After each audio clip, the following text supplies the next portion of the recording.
Hi guys, ನಾನು ನಿಮ್ಮ KS02 rider.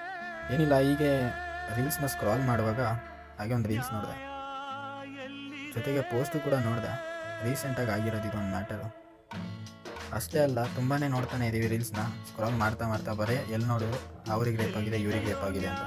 But ಆ ರೇಪ್ ಆದಮೇಲೆ ಅವ್ರಿಗೆ ನ್ಯಾಯ ಸಿಕ್ಕಿದೆಯಾ ಅಂತ ಯಾರೂ ಕೂಡ ನೋಡಿಲ್ಲ ತಾನೆ. ಅಷ್ಟೇ ಅಲ್ಲ, ಪ್ರತಿಯೊಂದು ನಾವು ಈ ಥರ ಒಂದು ಇನ್ಸಿಡೆಂಟ್ ಆಗಿರೋದನ್ನ ಫೋನಲ್ಲಿ ನೋಡ್ತಾ ಇದ್ದೀವಿ ಹೊರತು ಯಾವುದೂ ಟಿ ವಿಯಲ್ಲಿ ನೋಡ್ತೀವಿ.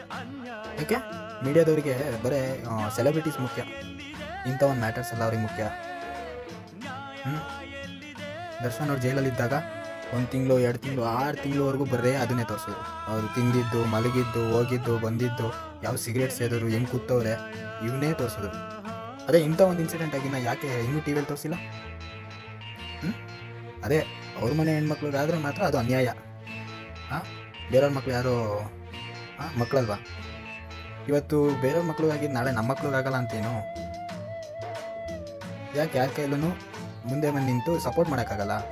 ಅಲ್ಲ ಕಂಡ್ರಯ್ಯ, ಸಪೋರ್ಟ್ ಮಾಡಿರಿ ಅಂತ ಕೇಳ್ತಿರೋದು ನಾವೇನೋ ಇದೇ ಥರ ಇನ್ನೂ ಅತ್ಯಾಚಾರ ಮಾಡೋದಕ್ಕೋ ಅಥವಾ ಇಲ್ಲಾಂದರೆ ಯಾವುದೋ ಬೇರೆ ದೇಶಕ್ಕೆ ಬಾಂಬ್ ಬಿಡಬೇಕು ಅಂತ ಅಲ್ಲ. ಹೆಣ್ಮಕ್ಳಿಗೆ ಅನ್ಯಾಯ ಆಗ್ತೈತೆ ಅಂತ, ಅವ್ರ ಫ್ಯಾಮಿಲಿಗಳಿಗೆ ಅನ್ಯಾಯ ಆಗ್ತೈತೆ ಅಂತ ನಾವು ನಿಮ್ಮನ್ನ ಸಪೋರ್ಟ್ ಮಾಡಿರಿ ಅಂತ ಹೇಳ್ತಾ ಇರೋದು. ನೋಡ್ರಿ, ಅಕ್ಯೂಸು ಸಿಕ್ಕಿದ್ದಾನೆ, ಏನು ಮಾಡೋಕ್ಕಾಗತ್ತೆ? ಹಬ್ಬ ಅಂದರೆ ಒಂದು 4 ಏಟು ಹೊಡಿತೀವಿ ಅಂತ ಹೇಳ್ಕೊಳ್ಳಿ, ಪೊಲೀಸವ್ರು ಬರ್ತಾರೆ. ಕಾನೂನಿಲ್ಲ ಅಂದರೆ ನಾವು ನೋಡ್ಕೊತೀವಿ, ನಾವು ಶಿಕ್ಷೆ ಕೊಡಿಸ್ತೀವಿ. ಆ ಶಿಕ್ಷೆ ಏನು ಹೇಳಿ? ಸುಮ್ಮನೆ ಜೈಲಿಗೆ ಹಾಕ್ತಾರೆ.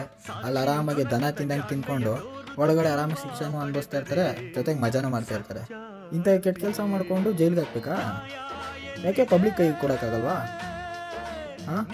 ಇಂಥ ಕೆಟ್ಟ ಕೆಲಸ ಮಾಡ್ಕೊಂಡಂಗಂದ್ರೆ ಎಲ್ಲ ಜೈಲಿಗೆ ಬಂದು ಆರಾಮಾಗಿ ಮಜಾ ಮಾಡ್ಕೊಂಡಿರ್ತಾರೆ.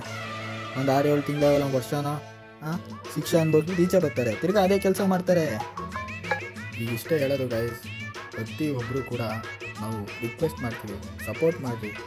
ಯಾಕಂದರೆ ಈ ಥರ ಒಂದು ಅತ್ಯಾಚಾರ ನಡೀತಾನೆ ಇದ್ದರೆ ಮುಂದೆ ಜನ್ರೇಷನ್ನು ಒಂದು ಹೆಣ್ಮಗು ಈಚೆ ಬರೋದಕ್ಕೂ ಕೂಡ ಹೆದರ್ಕೊಡುತ್ತೆ, ಜೊತೆಗೆ ಹೆಣ್ಮಕ್ಳು ಜನ್ಮ ಕೊಡೋಕ್ಕೂ ಹೆದರ್ಕೊತಾರೆ, ನಿಜವಲ್ಲ.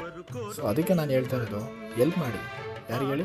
ಈ ಟ್ರಾಲರ್ಸ್ಗಳಿಗೆ, ಅಥವಾ ಇಲ್ಲಾಂದರೆ ಈ ಸೋಷಿಯಲ್ ಮೀಡಿಯಾದಲ್ಲಿ ಅಪ್ಲೋಡ್ ಮಾಡ್ತಿದ್ದಾರಲ್ಲ ಅದೆಲ್ಲರಿಗೂ ಸಪೋರ್ಟ್ ಮಾಡಿ. ಅಟ್ಲೀಸ್ಟ್ ಮೀಡಿಯಾದವ್ರಿಲ್ಲ ಇವ್ರ ಜೊತೆಗೆ, ಸೋಷಿಯಲ್ ಮೀಡಿಯಾದವರು ಅದು ಆ ಫ್ಯಾಮಿಲಿ ಜೊತೆಗಾರು ಇದ್ದಾರೆ. ಸೊ ಅವ್ರಿಗೆ ಸಪೋರ್ಟ್ ಮಾಡಿ, ನ್ಯಾಯ ಕೊಡ್ಸೋಕ್ಕಾದ್ರೂ ನೋಡಿರಿ ಆ ಫ್ಯಾಮಿಲಿಗೆ. ಬೇರೆ ಏನೂ ಕೇಳ್ತಿಲ್ಲ. ಇವಾಗ ಅಲ್ಲೇ ಒಂದು ಜೀವ ಹೋಗ್ಬಿಟ್ಟಿದೆ. ಇನ್ನು ಮುಂದಕ್ಕೆ ಎಚ್ಚರಿಕೆ, ಯಾರಿಗೂ ಏನೂ ಆಗಬಾರ್ದು ಅಂತ. ಪೊಲೀಸವ್ರ ಕೈಯಲ್ಲಂತೂ ಏನೂ ಮಾಡೋಕ್ಕಾಗಿಲ್ಲ, ಸೇಫ್ ಮಾಡಿಬಿಟ್ರು ಅವ್ರನ್ನ. ಇಂಥ ನನ್ನ ಮಕ್ಕಳಿಗೆ ನಮ್ಮ ದೇಶದಲ್ಲಿ ಏನು ಮಾಡ್ಬೇಕು ಹೇಳಿ? ನರ ಕಟ್ ಮಾಡಿಬಿಟ್ಟಿದ್ದೀರ, ಅದು ನಡು ರೋಡಲ್ಲಿ. ನೆಕ್ಸ್ಟು ಇನ್ನೊಂದು ಈ ಥರ ಸಿಚುವೇಶನ್ನೇ ಬರಬಾರ್ದು. ನೋಡಿ, ಎಲ್ಲರೂ ಹೆದರ್ಕೋಬೇಕು. ಆ ಥರದೊಂದು ಶಿಕ್ಷೆ ಕೊಟ್ರೇ ಮುಂದೆ ಇನ್ಯಾರು ಏನೂ ಮಾಡಲ್ಲ. ಆದರೆ ನಾವು ಹಂಗೆ ಮಾಡಲ್ಲ. ಏನು ಹೇಳಿ? ಗೌರ್ಮೆಂಟ್ ಕೂಡ ಸಪೋರ್ಟ್ ಮಾಡ್ತಿಲ್ಲ ಅಂತಲೇ ನಾನು ಅಂದ್ಕೊಂಡಿರೋದು. ಸಪೋರ್ಟ್ ಮಾಡಿಬಿಟ್ಟಿದ್ರೆ ಎಷ್ಟೆಷ್ಟೋ ಕೇಸ್ ಸಾಲ್ವ್ ಆಗಿಬಿಟ್ಟಿರೋದು, ಇನ್ನೂ ಪೆಂಡಿಂಗಲ್ಲೆಲ್ಲ ಇರ್ತಾಯಿದ್ದು.